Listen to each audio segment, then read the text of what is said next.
Welcome, everyone. Lovely to be with you all. So I encourage you just to close your eyes right now and to feel into your body, feel into your nervous system. Just dropping in. And what I would like you to imagine is that this is the first time you're doing this. So the first time.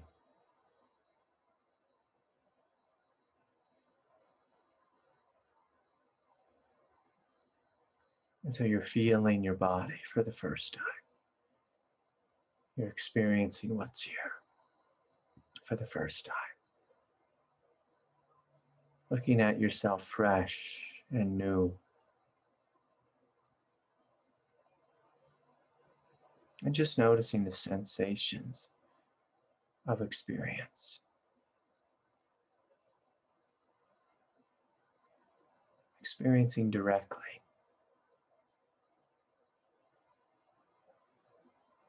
Directly.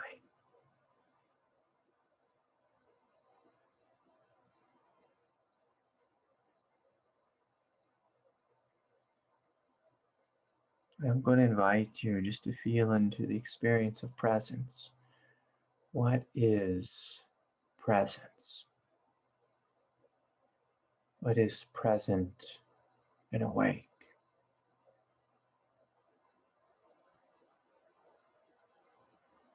Right here in this moment. And there may be chatter in the mind, that's okay. You can notice this.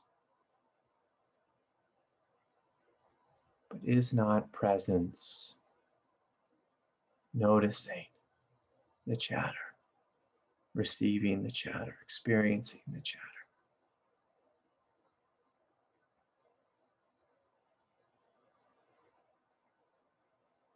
And I invite you to notice if you have a bias about where presence dwells. A bias towards the third eye, the thinking mind, like that there's a center there of some sort. And that's the case, there's nothing wrong with that. But I'm going to invite you to feel the presence of your being on the bottoms of your feet, on the tops of your feet, on your knees, and in your hamstrings. I'm going to invite you to experience this presence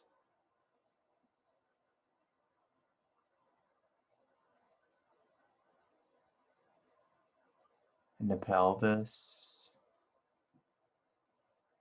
and in the belly, the torso,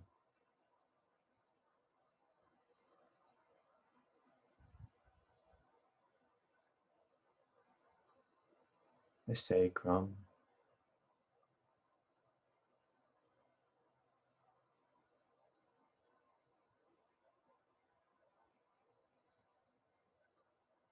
and the entire rib cage.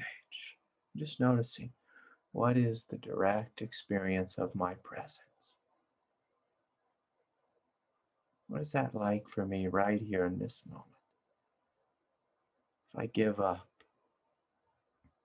any kind of bias, orientation, or a preconceived idea,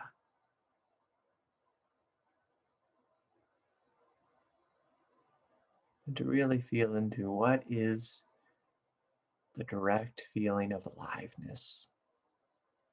How do I experience that now?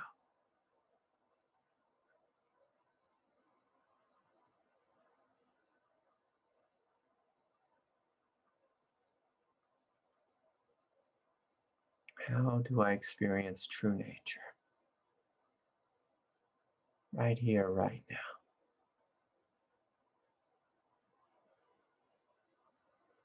And of course, if there's anything you need to do to soften and to let go, please do that.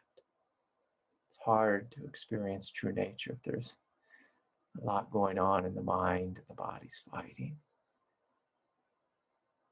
But if you feel directly, beyond resistance, beyond habitual or conditioned mental activity, just notice if you could tell me, if you could describe what your presence is like, energetically, subtly.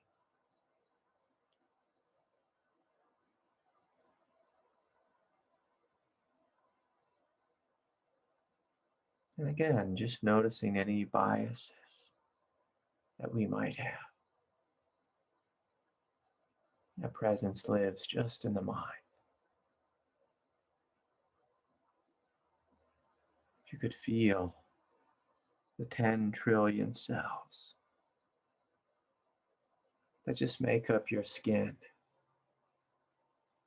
and to be present there. What is that like in this moment?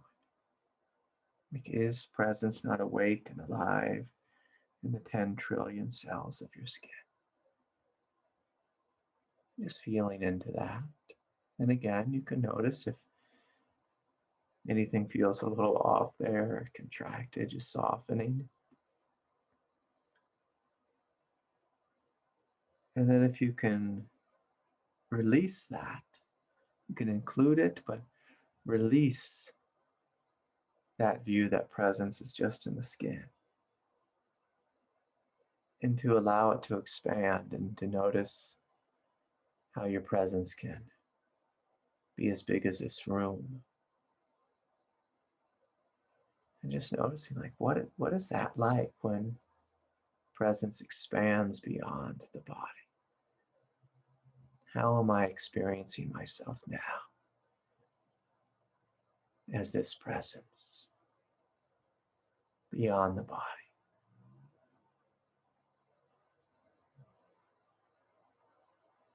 To noticing your consciousness, and just in these short couple minutes, how consciousness has begun to shift into something greater, something more inclusive.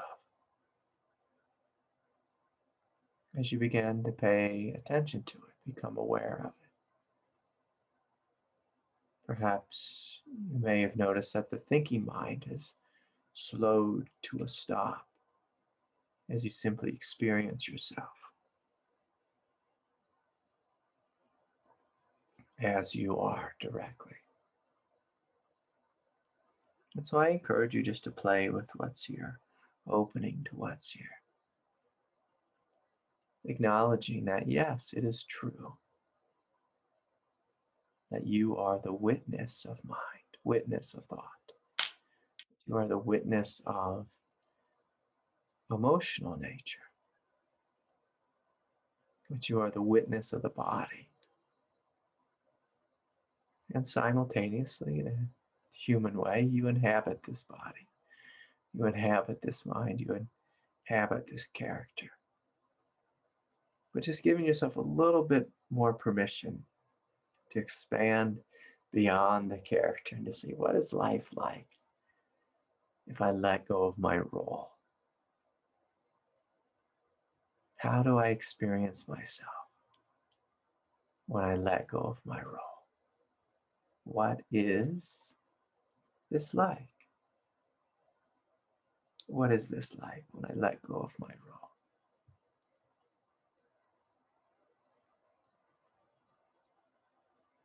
If any of you are feeling like you want to connect more fully, you could write something in the chat. You could bring it forward. You could say it out loud to the universe. You can share of yourself, and you don't have to. But I would like you to acknowledge what you are, this truth that you are, this light that you are, this love that you are, this inner radiance, to feel that, to experience this.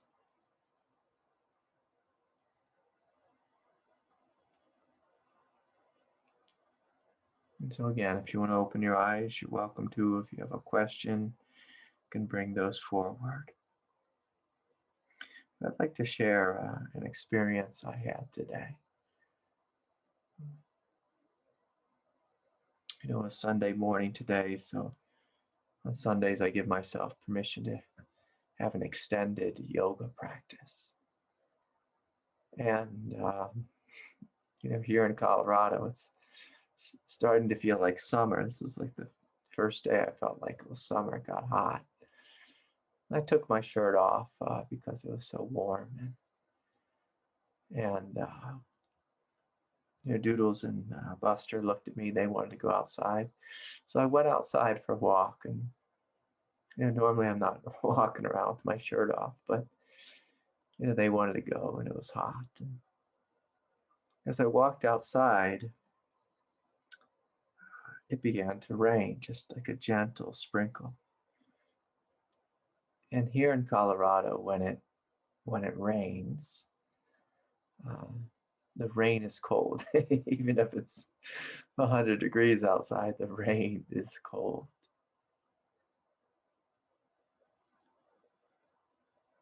And in that moment, my consciousness was just so expansive, so huge, that immediately I felt at one with the earth, at one with the environment. And as the raindrops hit my skin and it was cold, it was something that I normally would have, thrown a shirt on. And I just felt just all of these little bits of electricity just dancing all over my back, my spine, and the top of my head, my legs, my feet.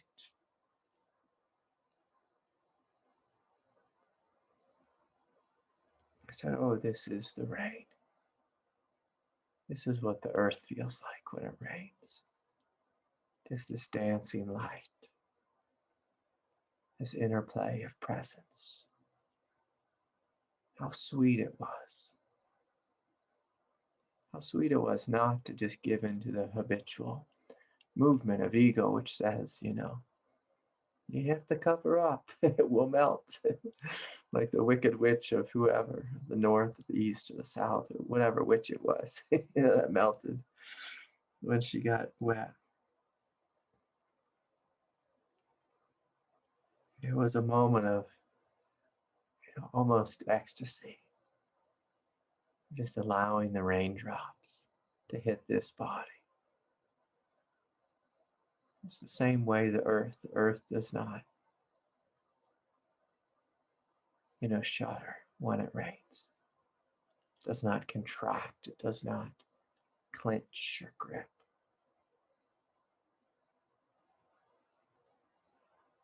And to live in true nature, to live in the awakened state, it's like this. It's to be open, to not shudder, to not wince, not hide, but to feel fully. And for most of us, the great unconscious obstacle to being open is simply fear. It's just this fear of, being hit by life. This fear of being hit by life. And of course, we all have been hit. Getting hit hurts. But in order to be open, we have to face this unconscious fear. And just ask a question like, is this a way to live? Like, because life sometimes hurts, should I remain shut the entirety of my life and guard and defend against a potential incident with life, an encounter with life? Or should I be open, radically open? And I will say this, either way, if you're going to get hit, you're going to get hit. And you can get hit when you're open or you get hit when you're closed. The difference is when you're open, if life bumps into you, you can experience it more fully. Whereas when you're closed, you'll be closed before you get bumped into, before you get hit, during when you're hit, and then after when you're hit. And to live in this way is to live in a prison cell. A prison cell.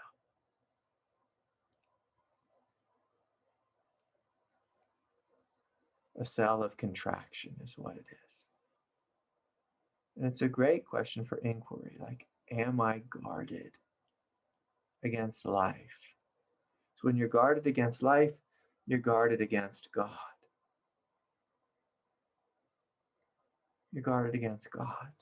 You're guarded against love. You're guarded against peace. And while it does make sense to be guarded from one perspective, like before I get hit, I'm going to just brace myself. I'm going to live in an eternal bracing, you know. And that's a different kind of experience than living in eternal openness. And so just a fun question is, am I open to all of what's here? And normally the first thing we notice is our pain. But if you continue to open beyond pain, you realize there is a magic that's happening in every moment. Every moment. A magic that's happening. Now I'll tell a funny story about my experience. I'm just coming to realize that in the last month or so, about 2 hours before I sit down to teach, something comes into my consciousness that hurts really bad. That's a really intense migraine type of experience. And boy, does it floor me. It's like literally like I just want to lay in bed, just put a pillow over my face. It hurts so bad. And, I have a choice to be confused by it, to run from it, to try to hide from it. But this pain, it's so intense that I can't hide from it. But as I open to it, I begin to explore. I say, what is this? I see, oh, this is burning light. Like the transmission is beginning 2 hours before I show up and go to work. Because God's getting me fired up. And I could say, God, I don't like this experience. Why are you doing this to me? Or I could simply open. And so I open. And I sit real still. And then this experience of fire and heat and migraine type of sensory overload begins to shift into the nature of brilliance, begins to shift into the nature of bliss. And the reason I say this to you all is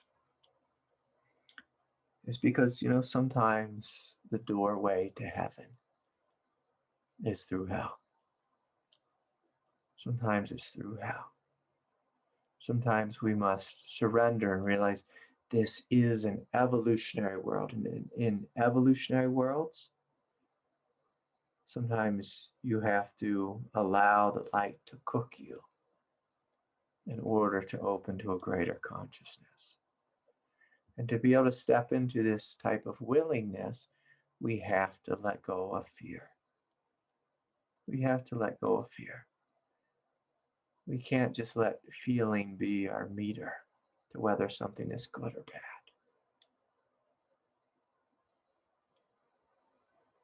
And this is eternally happening in the background for all of us. It's this little voice. Maybe it's almost like a big voice. I like the way Freud described the id as this just massive force of our unconscious. And basically it's just, it's scared, scared, scared of getting hit.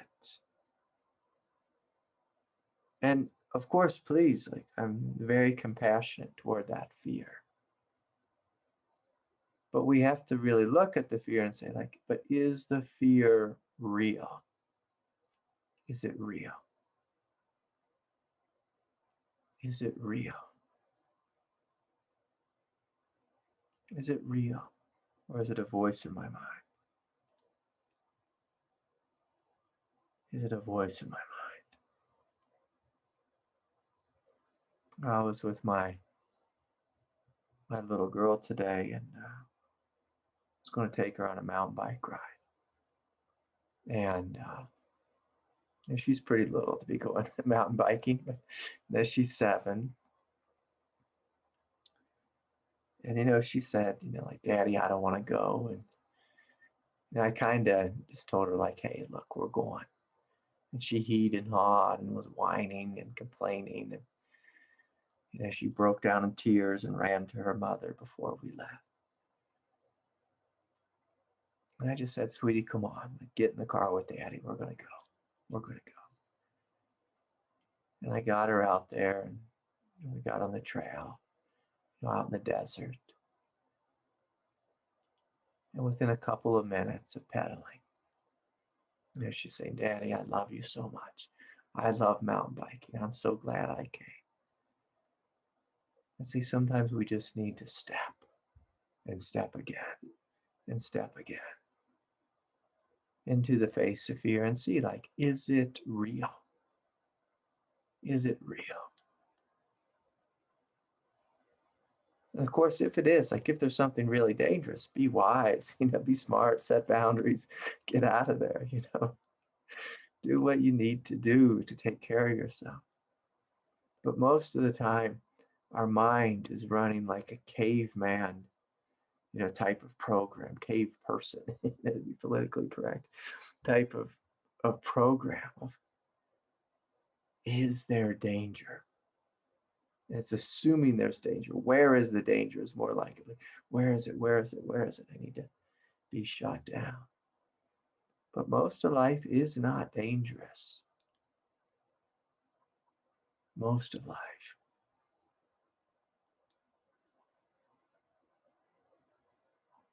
Most of life is just this immense, spacious peace. With things, a lot of mundane activity unfolding within this vast, spacious peace. And please don't hear this wrong, that I'm downplaying anyone's suffering. I know that many of you in the group actively suffer.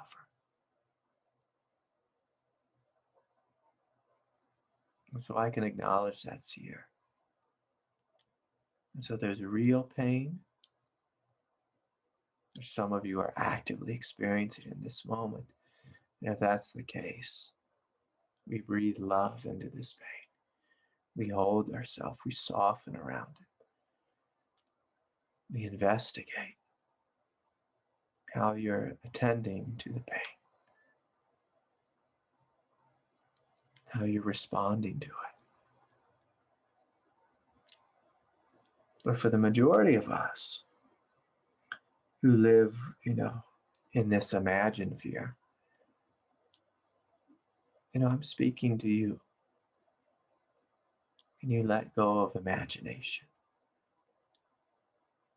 Just notice what it's like to be open fully. Like, what is it like to be open fully?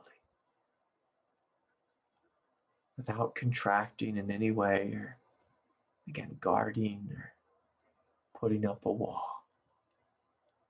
Some people call this being vulnerable, but I always think of a bunny when people say they're vulnerable. I like what the Buddha said, our original nature, open, unguarded, free. Open, unguarded, and free.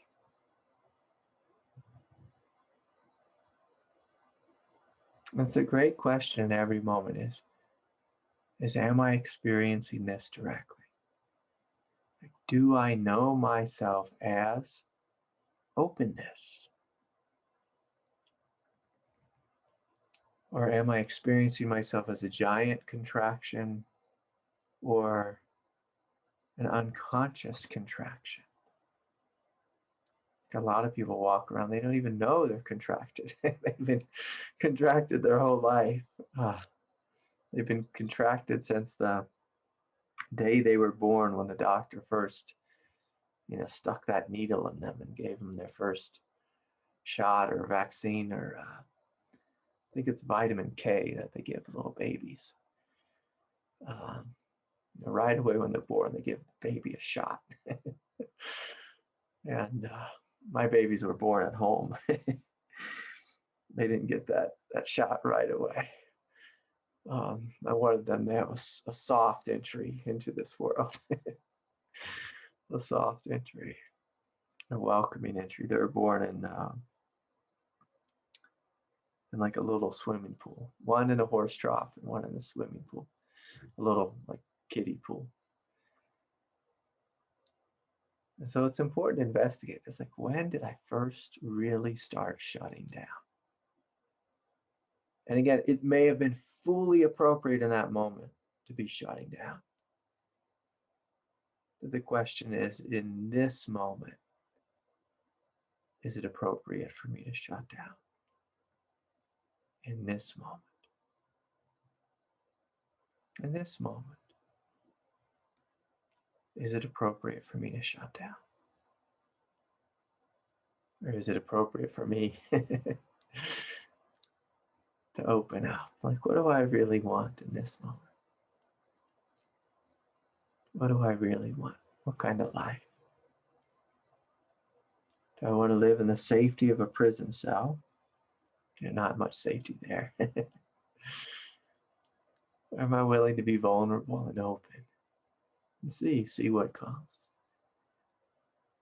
Either way, life is going to continue to happen whether you're open or closed. Life will do its dance whether you're open or closed.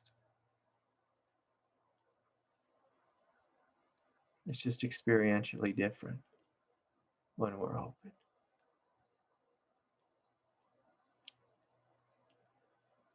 And so anyways, all right, here. Let's see what's on people's minds here.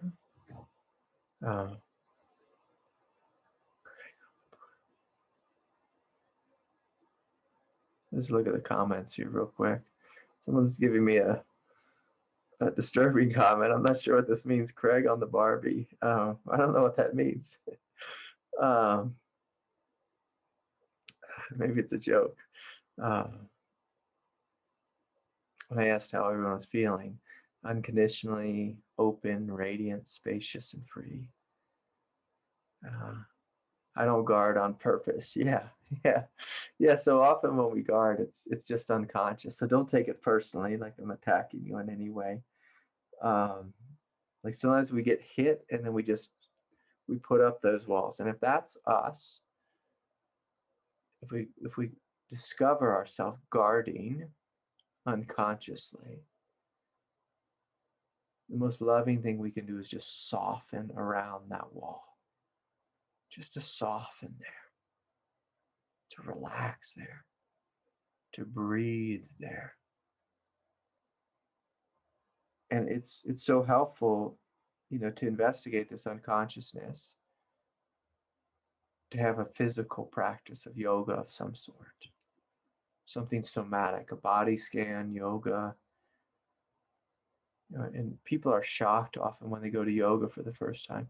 Like, oh my God, I didn't realize I was holding my jaw tense for the past 15 years. My God. And today was the first time I relaxed it. People say these types of things when they go to yoga for the first time. And it's beautiful. And it's beautiful. So it's real helpful to feel like it felt sensation-wise. Like, how does my body feel, my physical body, Is it tight and loose? Tight or loose, relaxed? It's just like holding itself tense. My subtle body, am I open? Am I receptive? Am I relaxed? You know, these first three principles we taught on the retreat. We're relaxed, we're open, we're receptive. How do I feel?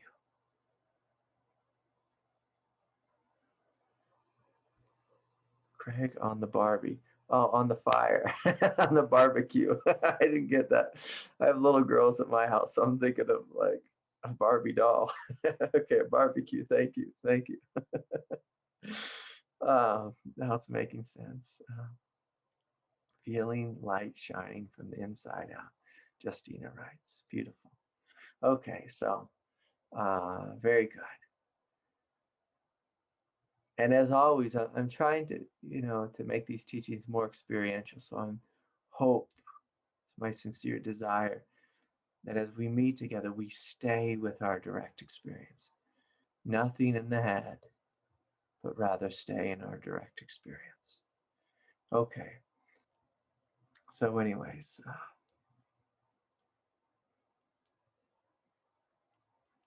it's a powerful thing when we give ourselves permission to be open. And if you listen to your heart will always tell you how to respond to life, tell you how to respond to pain. And your ego will also tell you, it'll tell you how to avoid pain, how to fight against pain, how to resist pain. And so we always have a choice, of resisting or fighting or opening to the quiet voice. And the quiet voice will show you something great. It'll show you how to be awake in the world, how to be liberated, how to heal, how to live in a Christ-like way. And so that's the great question is, do we know which voice to listen to? And the beautiful thing is these voices, the inner voices are very similar to muscles. The more you work them out, the more they grow, then they become dominant. You work out the ego, you have a dominant voice of, fight or flight consciousness in your head. If you work out true nature, you work out the heart, and then you just have that one voice in your consciousness. Things are much more sane. Through working out the heart, that push-pull of the ego really begins to dissolve.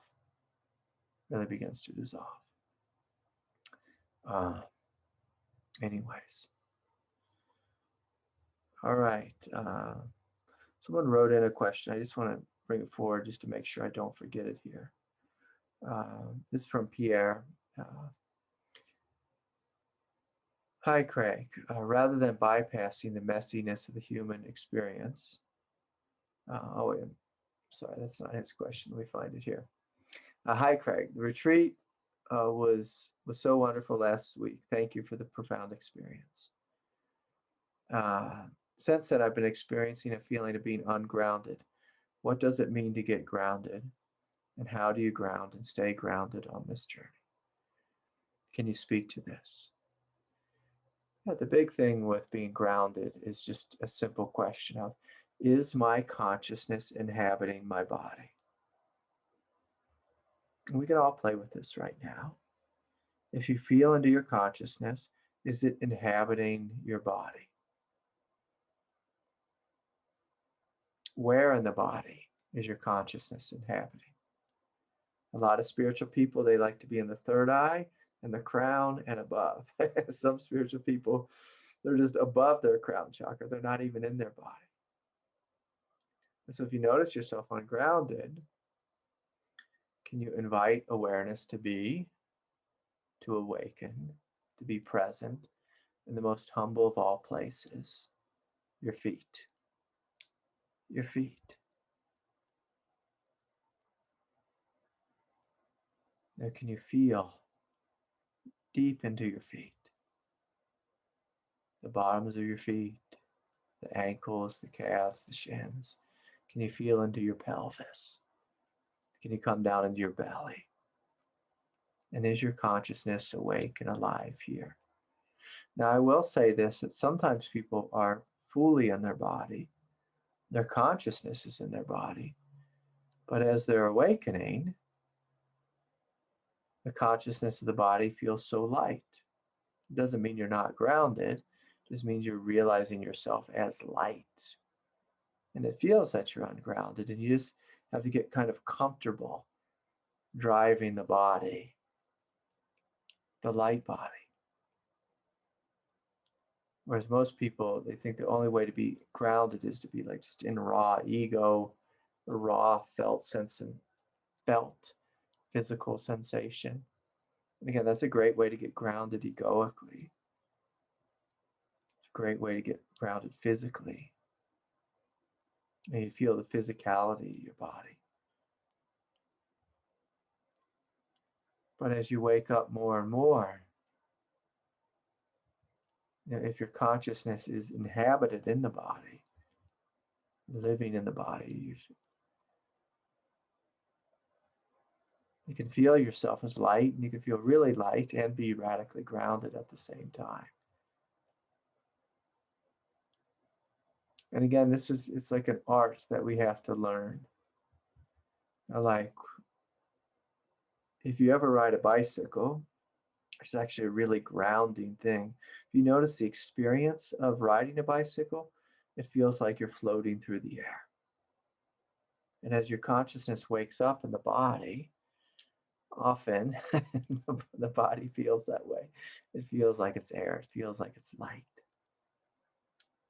If you feel into the earth itself feels like condensed light. Like a solid light, a solid spaciousness. And so, Pierre, I encourage you just to play around with your experience and just to notice directly, like, what is my actual experience? Am I grounded? Am I here? Am I lost in the heaven realm? So that's very normal after retreat. In fact, I'll say this, that part of what God is doing is God is, in a sense, giving birth into you, cutting new pathways into you, waking up in you.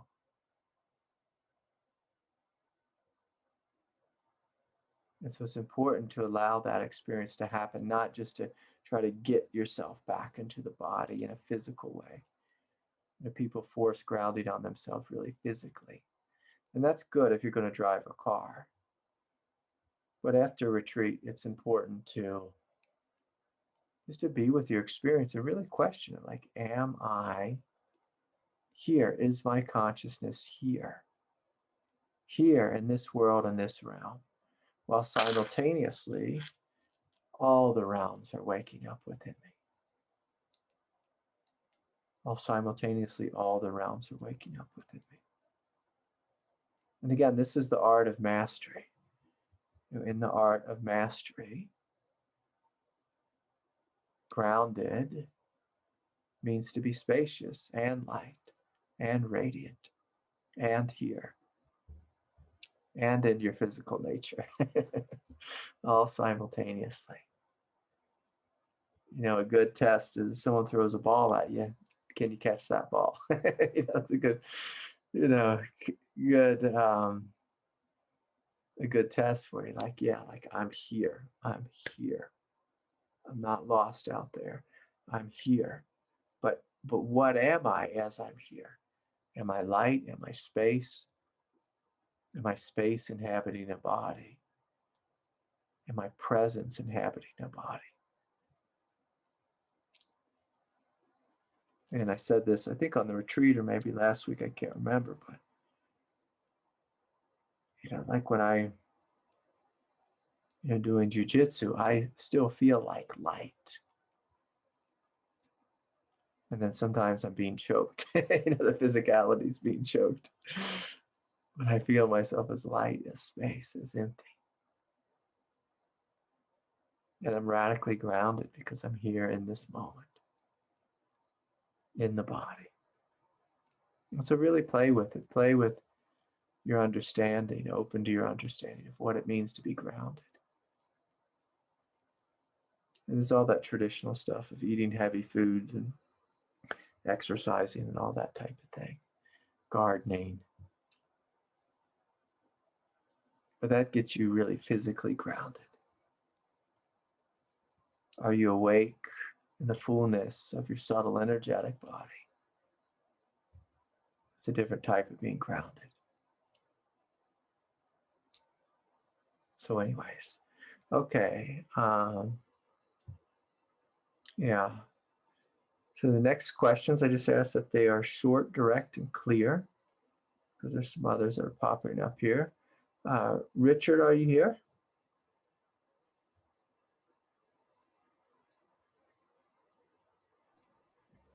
Hey.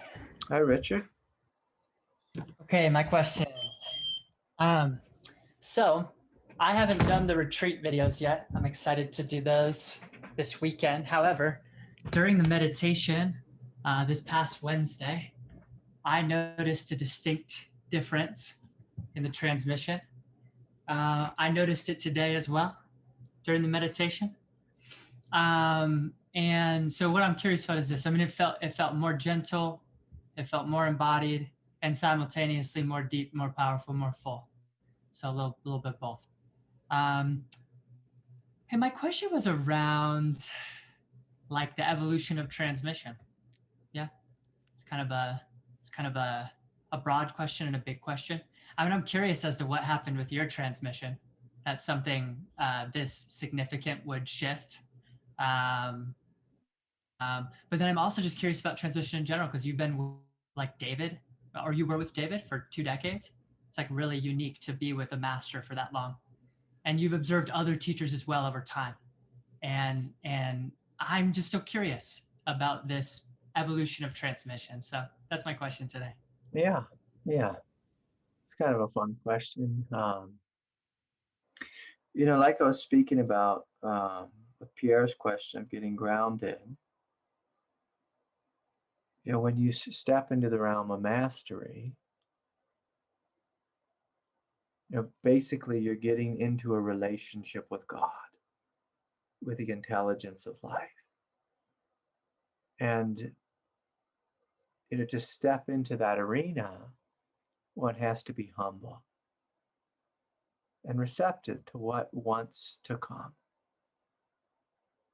And, like in a human way, I could just say something blunt like, one of my gifts is being just really stupid open, just like stupid open to what comes. Now, I just have like just a trust in God, that God knows the way, that God's intelligence is first and foremost. So from an egoic perspective, it's kind of like just like a stupid open trust that God is the leader, God is the boss, God is the doer, the creator, the destroyer, the changer, the shifter, the all of it. And because of this, it allows, what my human individual consciousness to be very flexible in that relationship. So, to be honest, like before the retreat, I was feeling really clueless. I was like, gosh, like, Lord, I'm totally blank and a little bit clueless. I was just, there was a minimal amount of concern that came before, like, what will come. But I've done this long enough where I know something wonderful comes. If I sit down, if I'm open, if we gather in this way, something wonderful comes. Now, I'm not always so eloquent with, the expression of it, but something does come. And you learn that. You learn that through the years. And so for evolution to take place, if evolution is to take place efficiently, one must be flexible. So, yoga teaches us to be, in a sense, outwardly flexible, but the true teaching of yoga, the masterful teaching of yoga, is to be inwardly flexible. And that has so much to do with listening in a sense being, I'm going to use this word, hip, like hip to what's happening, tuned in to what's happening, and to be humble about it. And so my teacher taught me, in a sense, just to show up and be blank and let God show you the way. And, I can say this, that it's worked for me. It's certainly worked for him. Is you show up, you're blank, and through the doorway of humility, something can unfold. And it's always greater than my idea. It's always great because it's God's intelligence that we're dealing with.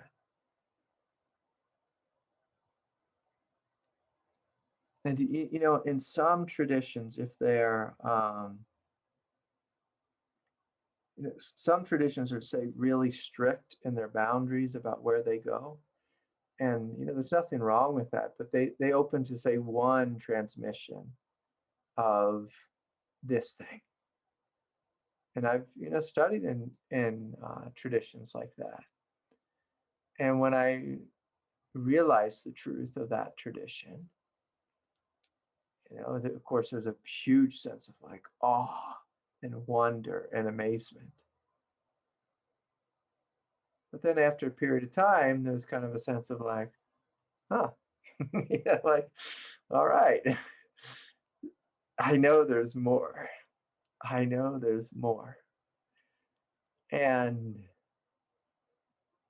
so instead of letting the dogma of the tradition tell me this is the totality of existence, which is what a lot of traditions do. And there's power in that. They can hold a container for that. There's a presence in that can be felt, as soon as you step into the temple or whatever. Again, there's something true there, something absolute there. But when your consciousness is really flexible and when you're humbly open, you'll notice that there's growth of the transmission, growth of the absolute itself. And I know that sounds paradoxical. The only other teacher I've heard say that is Hamid from the Diamond Approach. It's basically like the absolute could be absolute in any different type of way. Christ consciousness way, emptiness way, brilliance way, intelligence way, unconditional love way, cosmic consciousness. They're all expressions of the absolute, and all of them are absolute. But if you look at our lives are complex. And so it's like the experience of being human, there's a complexity to it. And yes, peace can heal and can be a radical shift, but so can love. So can Christ consciousness. So can this fiery brilliance which is coming, which then morphs into this sweetness and this bliss and this ananda. And it's like, this is very simple, thought process of, does Craig know best or does God? Oh yeah, God knows best. It's really simple. And when we're open in this way, God leads us. The intelligence of life leads us. Leads us. And so something has attracted, many of you here. And so it's not that God is just leading Craig, God is leading us. God is bringing this grace, this new transmission for you all. It's not a Craig thing, it's for all of us here. God has uniquely brought us all individually into this path and brought us here and is showering this grace to us. And so it's not like there's just something within me that's plugged into us. There's something in all of us that plugs into that. And so it's that real still voice that just shows up on Sunday. But listening in that way, letting that thing guide you and lead you. And to notice, like, well, what is this direct experience? You're like, yes, this brilliance that's happening now it's different than, say, a month ago. How is it different? And as you feel into it, as you acknowledge it, it's taking root in you. It's becoming part of your own consciousness. And how wonderful is that? Like, God is showing up here for us and taking root in us, in our being, upgrading our consciousness in the here and now. Like, what an honor, an absolute honor. I take it for granted because I've been experiencing it for so long.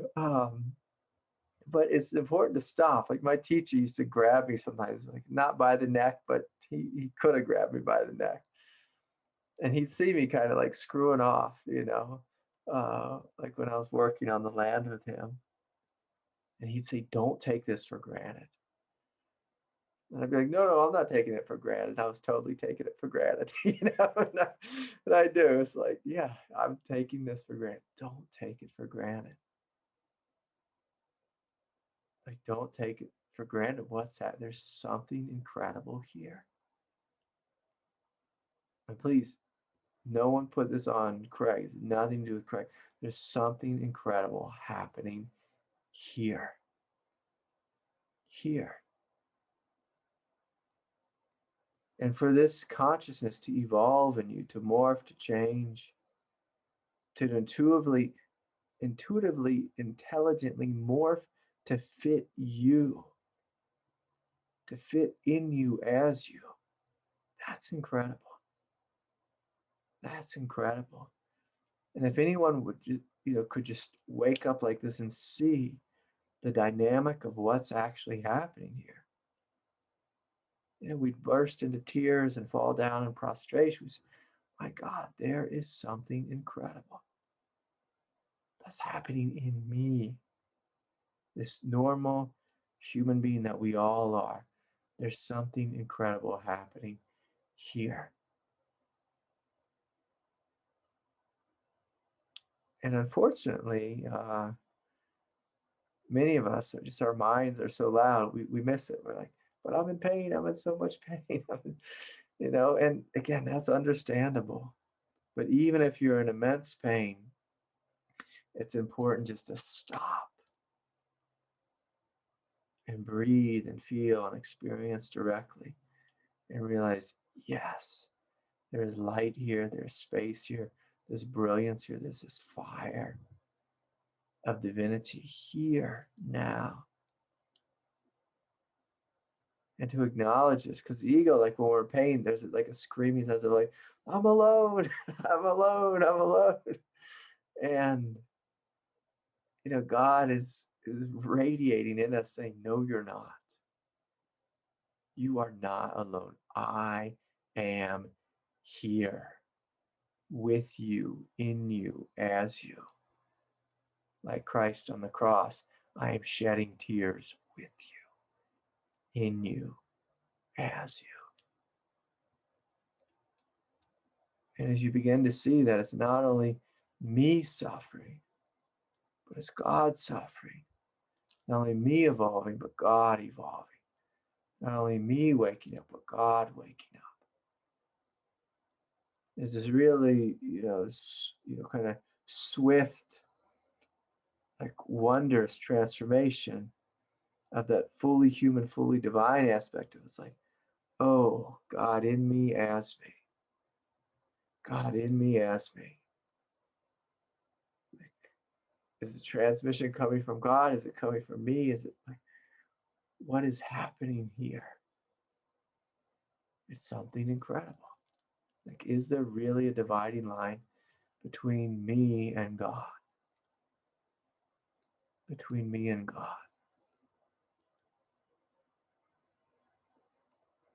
And so the more one can truly surrender into this, you realize that dividing line between ego me and the intelligence of the universe isn't really there. Boy, is that paradoxical. Boy, is that paradoxical. And it isn't really there.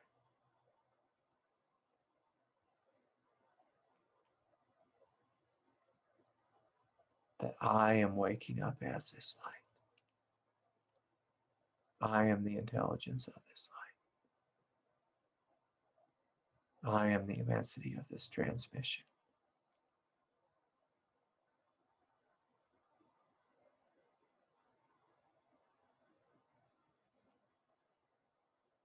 And see, this is the doorway to mastery. It's a doorway to mastery.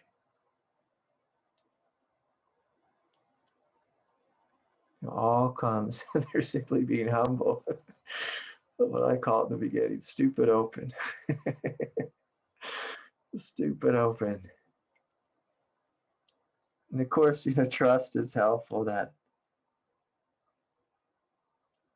it's like, come on, like, who are you going to trust? The intelligence of the universe? You're going to trust your own mind. Most people go with their own mind, and it's like,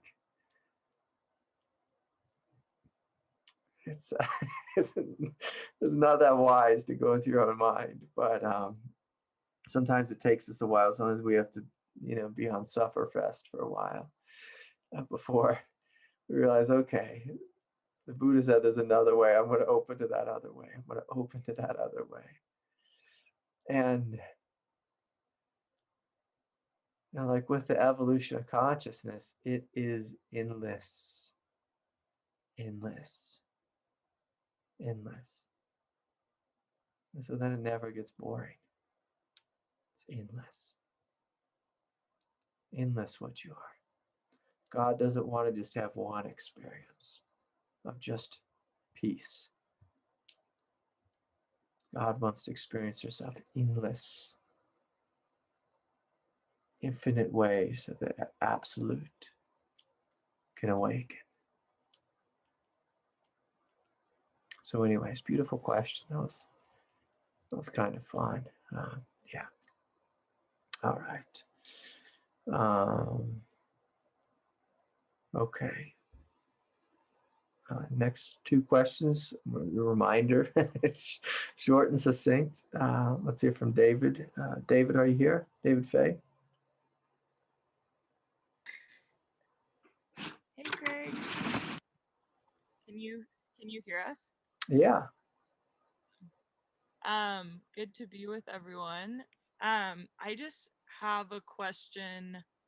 So David and I just got back from a backpacking trip about 30 minutes ago. Welcome home.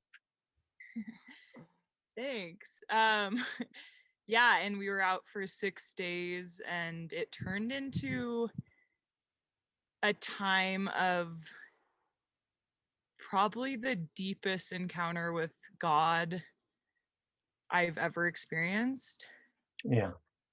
And it was just pure light and grace on and off for many days.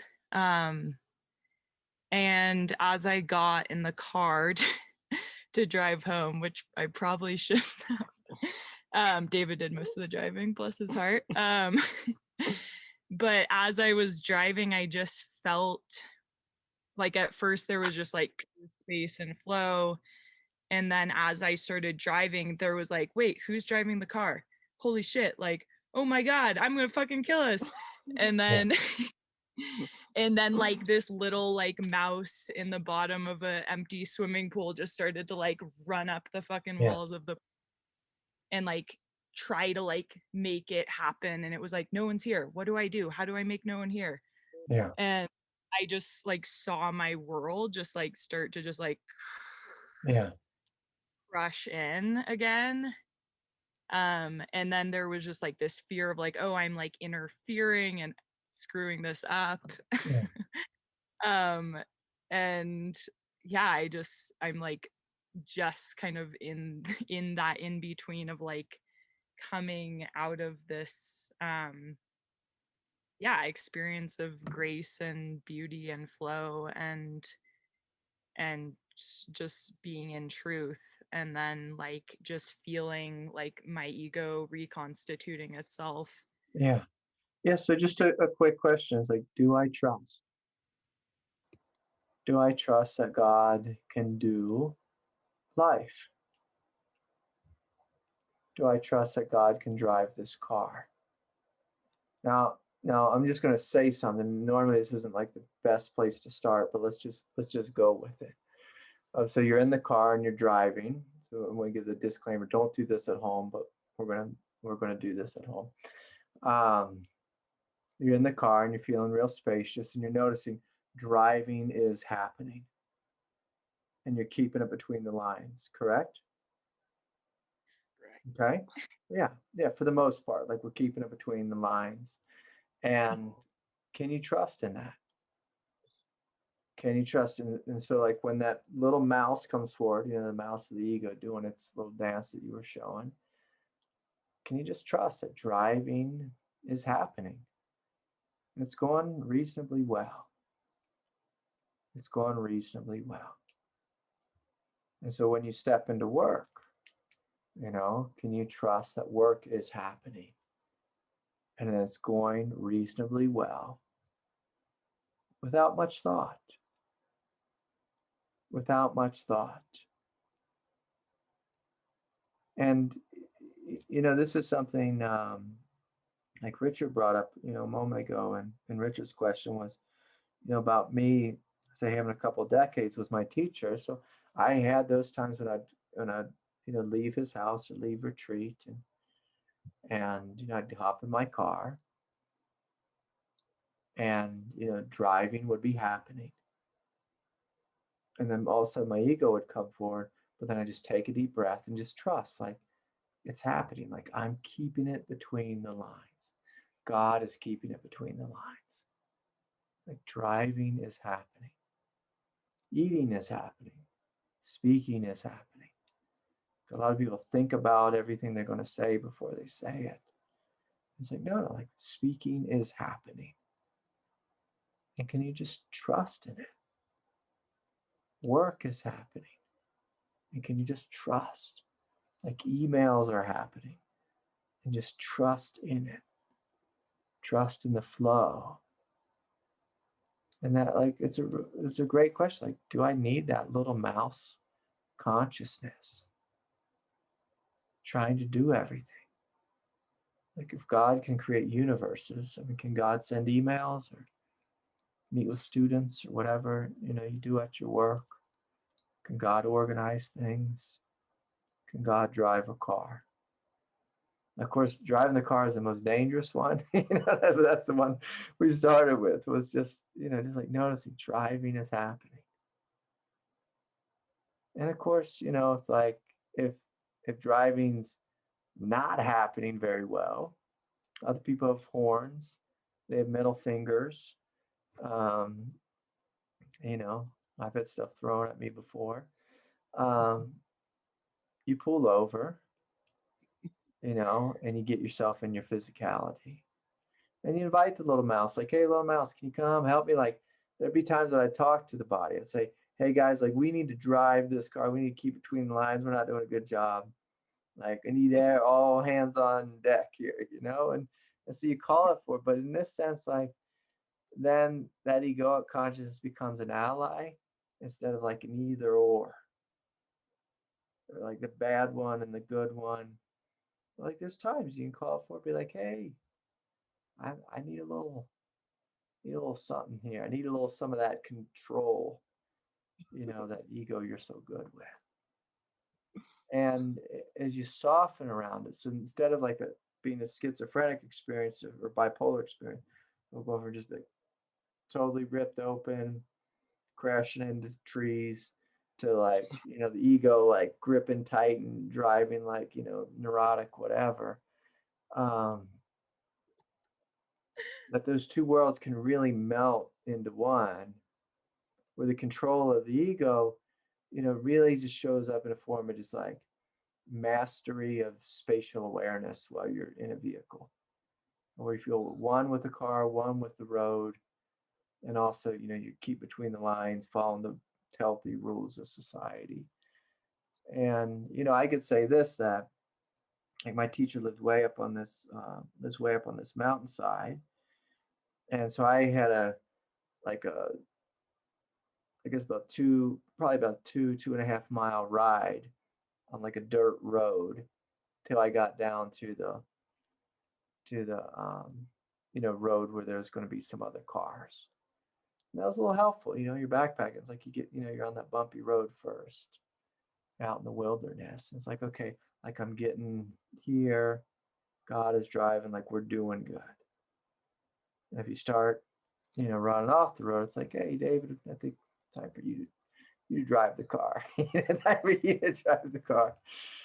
Or we get out, we hug the earth, we kick the tires of the car, get ourselves in our feet, and then hop back in when we're feeling grounded. So anyways, that sounds wonderful. But ultimately, mistakes so many people on the path make in the realm of non-dual awakening is they say, this is the truth, vast spacious awareness, this is ego. And unless you live in a monastery where your meals are spoon-fed to you and everything's taken care of, we really need to erase this dividing line of the spiritual life and the worldly life, spiritual consciousness and human consciousness, between me and God, between higher nature and lower nature. Like every aspect of the lower nature, like if you feel into it, there's a seed of truth in it. So the seed of truth and the controller is, right action. Is right action. But it's right action without any thought. It's just like, oh yeah, like we're driving, like we're here. We know what we're doing. We know where we are. But even I like to say we, in a sense that it's me and God. Me and God, like we, me and God, one. Not true nature, egoic nature. I speak about it in these terms because, I need to be able to make the distinction there. But eventually it's one nature. One nature. In order for it to be one nature, we have to, in a sense, invite this lower nature to come into and trust. And trust. And control, because control softens, it simply becomes a manifestation of mastery. As control softens, it becomes a manifestation of mastery. So anyways, was there anything else? Did I cut you off or anything? No, that's really helpful. I think, there's just some apprehension about as I engage in activity and kind of the day-to-day that this just the habitual kind of programming kicks in and I find myself feeling more disconnected. Yeah. And so that's good. So every time that happens, that's a moment for you to invite liberation. So every time habit comes forward, you're like, oh, this habit feels unpleasant. It feels as if I'm shutting down. So that's an aspect of your human evolutionary nature that we are invited to be liberated. We're invited for there to be liberation there.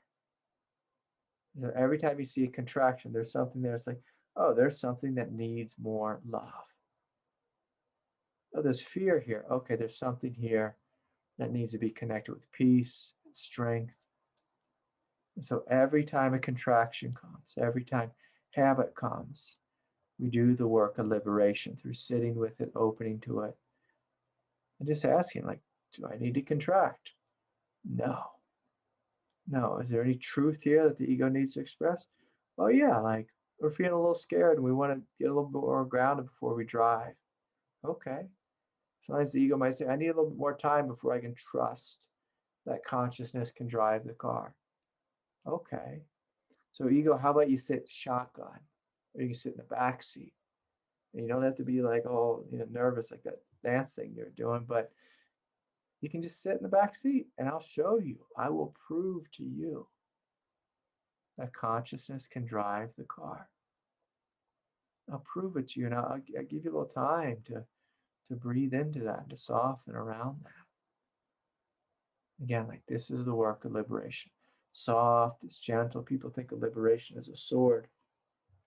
Soft, gentle, compassionate. So anyways, and we welcome like, oh yeah, like this is good, because these are all the places that I want to liberate, because I want to live my practical daily life as awakened consciousness, not as I got it, I lost it, or divided, or whatever people live in. So anyways, good to see you, Nanette. Good to see you, David. Yeah. And thanks, Nanette, for all the work this week. I saw some stuff pop up. It looked really nice. So thank you. Yeah. All right. Let's see here.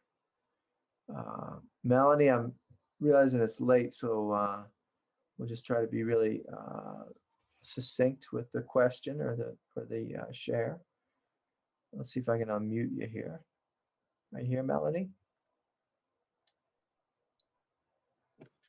Hello? Yeah, there you are. Hi, good to see you. Hi. I have a twofold question. One has been burning in the background for me for quite a while. I don't know if you can answer both, but I will come forward with the first.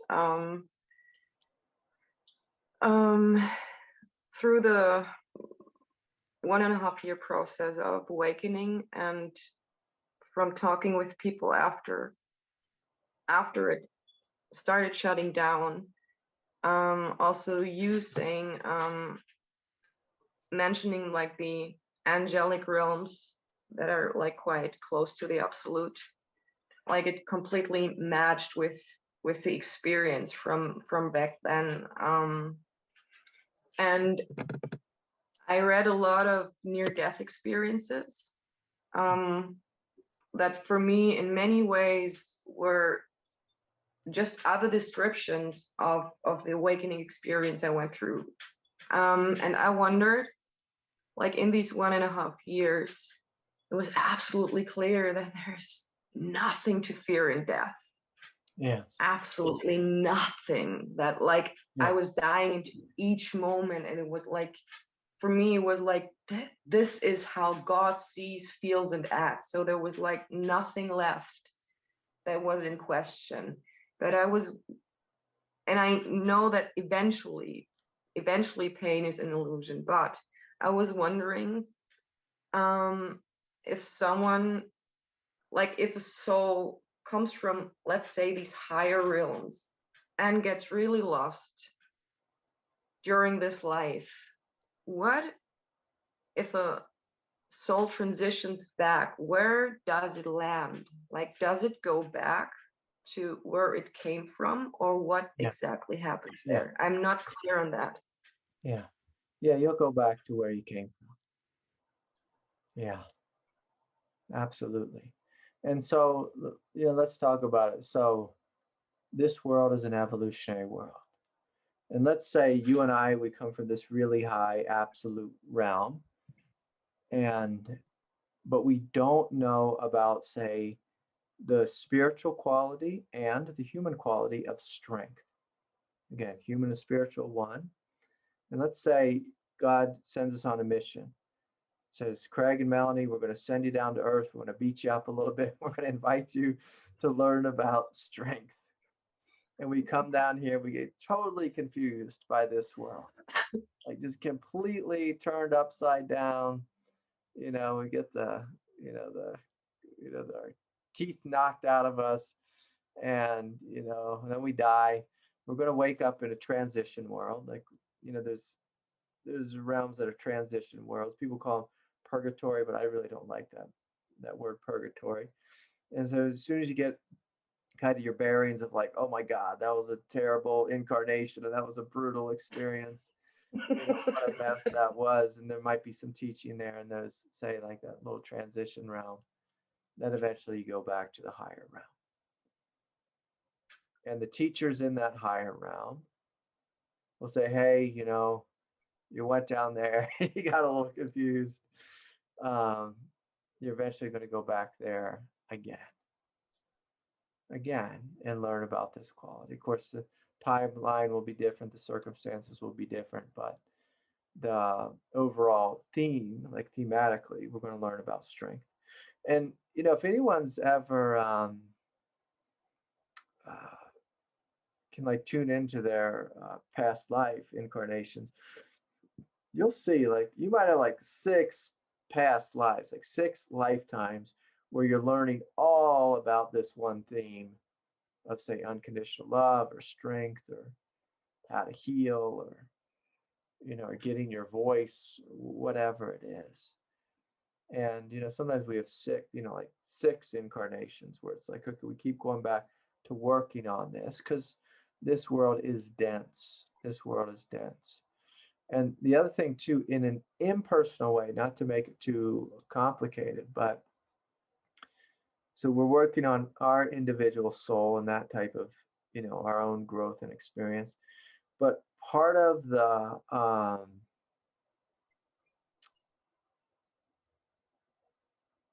the experience of being here on Earth is we're also collectively working on human stuff. So sometimes we come down in this world and we're just like the experience that we're having, it's not so individual for us, but it is, it's impersonal, but it needs to be worked out through this incarnation because in a bodhisattvic way, we're doing work for this world. And so when we come into this world, in a sense, we are agreeing to the collective, that the collective is all struggling with this, and we're going to be a part of that struggle, and we're going to help to upgrade it. Like this, here in the United States or in a lot of the world, there's, a collective drama with polarity, especially in politics. And a new one that we've been getting into the last, 10 years or so is, truth versus misinformation. And so all of us are playing in this realm and we're doing our part, even though, sometimes it's completely individual and sometimes it's completely impersonal for our soul. But just because we're incarnating, we're giving this bodhisattvic gift of being a part of the journey. Even if we say the wrong thing, do the wrong thing, create a total mess, create division in the world, we're adding to the healing of it through just playing into the dynamic and helping it sandpaper itself out.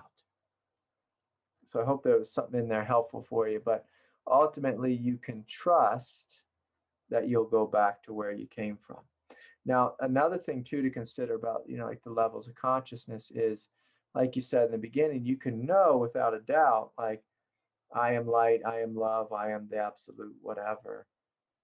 But it doesn't mean the body knows that.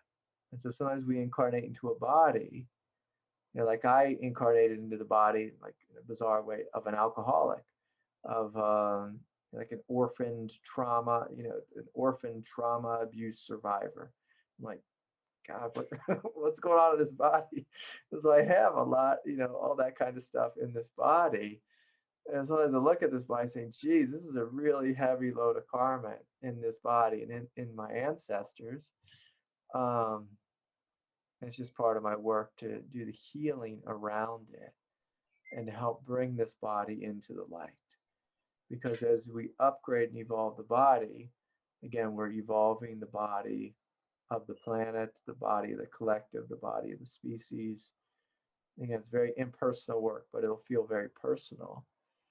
And so the experience can be quite confusing. Like to know in your heart of hearts, I am free, but then to have a body that's gripped with fear, or pain, or trauma that needs more love and support.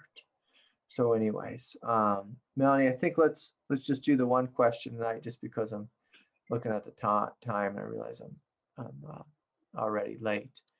And just bring your question next time. Yeah, or your second question next time. So I hope there was something there helpful for you. Yeah. Okay. So much love to each and every one of you. And I want to thank you all for your donations and your support, all the ways you support the Sangha.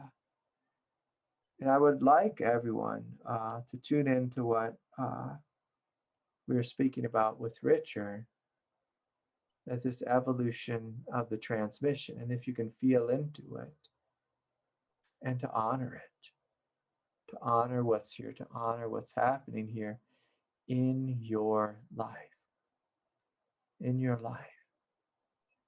And you can invite this question of how does this transmission want to express itself in me and as me, in me and as me. And so I'll leave you with that. I'll see y'all Wednesday evening. If I missed your question, anyone, please bring it back next time. So much love to each and every one of you. Good night, everyone. Bye for now.